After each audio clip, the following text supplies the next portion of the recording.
Selamat pagi, perkenalkan nama saya Madi Sangkanmajo, kelas manajemen 23A dengan NPM 23411079. Ingin mempresentasikan matkul pengantar manajemen yang bermaterikan kepemimpinan. Apa itu kepemimpinan? Kepemimpinan adalah sebuah kekuatan atau kemampuan yang ada dalam diri seseorang. Sikap kepemimpinan tersebut digunakan ketika memimpin. Tujuan dari sikap kepemimpinan tersebut adalah untuk mencapai sebuah target atau goal, baik di bidang pekerjaan atau sebuah organisasi. Selalu ada target yang ingin dicapai.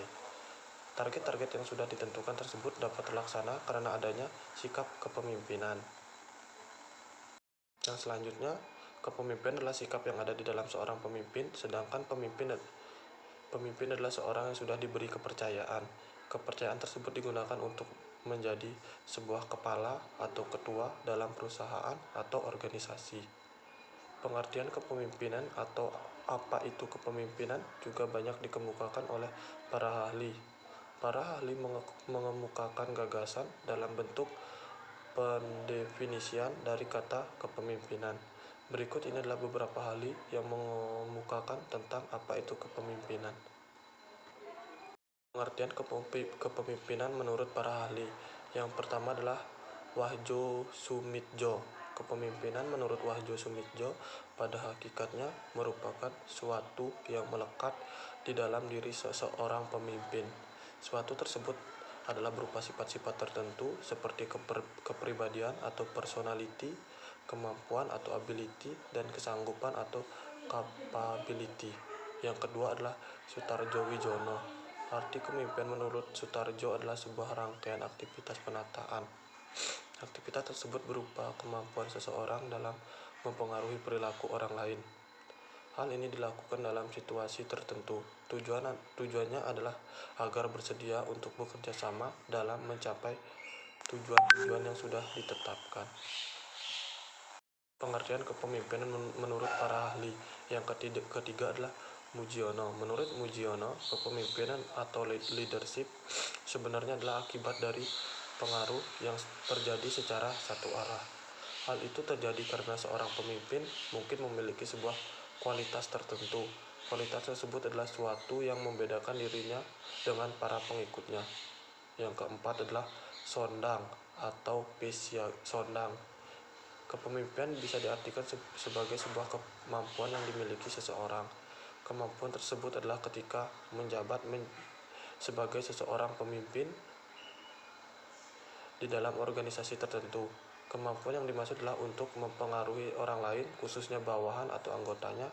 Hal ini dilakukan supaya mereka dapat bertindak dan berpikir sesuai sebuah lahan tertentu, supaya sebuah tujuan bisa dicapai dengan mudah.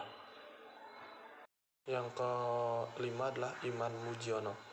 Pengertian kepemimpinan menurut Iman Mujiono adalah sebuah kemampuan yang dimiliki dalam memberikan pengaruh satu arah. Hal itu karena seorang pemimpin mungkin memiliki beberapa kualitas tertentu. Kualitas tertentu umumnya adalah suatu yang berbeda dari para pengikutnya. Yang keenam adalah Fiedler. Apa itu kepemimpinan? Fiedler menjelaskan bahwa kepemimpinan pada dasarnya adalah sebuah pola. Pola tersebut tergambar antara individu yang telah menggunakan sebuah wewenang. Selain itu, individu tersebut juga menggunakan pengaruh kepada sekelompok orang.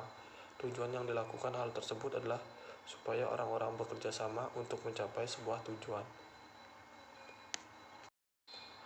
Kepemimpinan memiliki 3 aspek penting, diantaranya adalah sebagai berikut. Yang pertama adalah seorang pemimpin harus melibatkan orang lain. Orang lain yang dimaksud di sini adalah sebagai pengikut bawahan atau anggota-anggota kelompok. Kesediaan dari anggota kelompok dalam menerima sebuah arahan dari pemimpin tentu akan membantu melalui hal tersebut, akan membantu menegakkan status kepemimpin. Selain itu akan memungkinkan terjadinya sebuah proses kepemimpinan tanpa adanya bawahan atau anggota. Semua sikap dan sifat dari kepemimpinan seorang pemimpin menjadi tidak relevan. Yang kedua adalah kepemimpinan mencakup distribusi kekuasaan. Aspek kedua, kepemimpinan mencakup distribusi kekuasaan yang tidak sama di antara pemimpin dan para anggota kelompok. Maksud dari aspek ini adalah anggota kelompok tetap memiliki kuasa di dalam sebuah organisasi. Mereka dapat membentuk kegiatan kelompok melalui berbagai cara, akan tetapi kekuasaan dari pemimpin organisasi cenderung akan lebih tinggi jika dibandingkan dengan anggota kelompoknya. Yang ketiga adalah kepemimpinan sebagai kemampuan dalam menggunakan kekuasaan. Aspek ketiga dari kepemimpinan adalah sebagai kemampuan dalam menggunakan berbagai bentuk kekuasaan. Kekuasaan yang dimiliki oleh seorang pemimpin akan digunakan dalam mempengaruhi perilaku anggota kelompoknya. Hal itu dilakukan melalui sejumlah cara. Yang pertama adalah pada dasarnya, para pemimpin akan mempengaruhi para anggota kelompoknya supaya anggota kelompoknya dapat melakukan pengorbanan secara pribadi. Pengorbanan tersebut digunakan demi tujuan organisasi. Oleh karena itu, para pemimpin diharapkan memiliki kewajiban khusus dalam memperlibatkan etika saat akan mengambil sebuah keputusan. Adalah teori kepemimpinan. Yang pertama, Great Man Theory. Great Man Theory yang dikenal sebagai teori orang hebat ini berkembang sejak abad ke-19.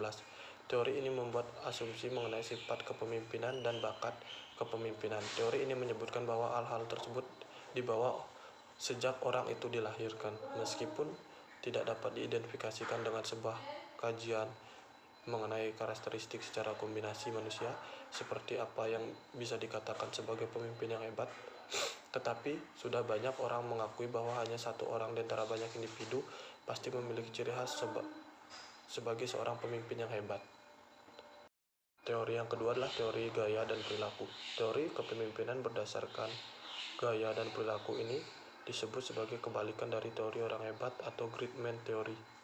Teori berdasarkan gaya dan perilaku ini menyatakan bahwa pemimpin yang hebat itu dibuat. Teori ini menjelaskan bahwa pemimpin yang hebat itu bukan berasal sejak mereka dilahirkan. Teori kepemimpinan ini memfokuskan pada tindakan dari seorang pemimpin. Pulkam pada kualitas sifat mental dan karakter bahwa dari seorang tersebut. Teori gaya dan perilaku ini juga menyebutkan bahwa seorang dapat belajar serta berlatih menjadi pemimpin. Ketiga adalah trait teori. Trait teori juga sering disebut sebagai teori sifat kepribadian. Teori ini meyakinkan bahwa seorang yang dilahirkan atau dilatih menggunakan sebuah kepribadian tertentu, maka mereka akan menjadi unggul dalam peran kepemimpinan. Hal tersebut dapat diartikan sebagai kualitas kepribadian tertentu, contohnya seperti kecerdasan, keberanian, kecekapan, pengetahuan, imajinasi, daya tanggap, kreativitas, fisik, disiplin, rasa tanggung jawab, dan nilai-nilai yang membuat seorang menjadi pemimpin yang lebih baik. Sekian presentasi yang dapat saya sampaikan. Saya ucapkan terima kasih dan selamat pagi.